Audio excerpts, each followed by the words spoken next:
Are you tired of waiting on your Roborock's HEPA filter to dry after you clean it?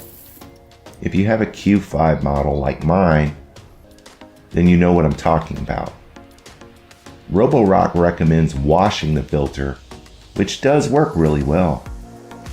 The only problem is that you're supposed to let the filter dry for up to 24 hours. Personally, I don't like having to wait so long for the filter to dry, and I'm sure you don't either.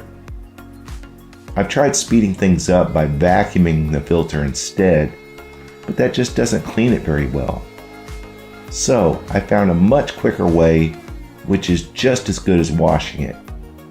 Before I show you the method, please take 10 seconds and watch a quick message from my sponsor.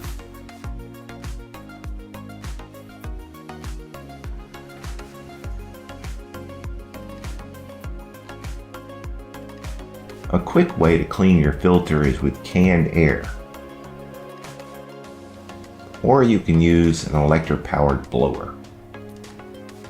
When you clean the filter, I suggest you take the filter outside so that the dust doesn't end up back in your house. Start from the clean side of the filter and use short bursts of air to avoid moisture. Also, don't shake the can because that causes moisture too. Turn the filter around and hit the other side as well.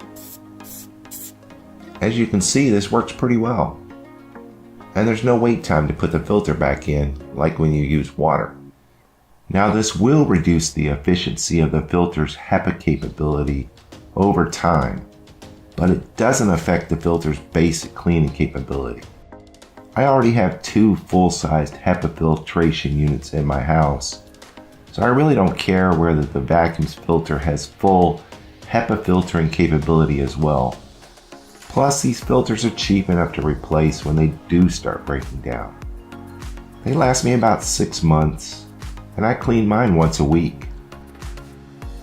If this method ends up working for you, drop me a like so I'll know it helps some folks out there.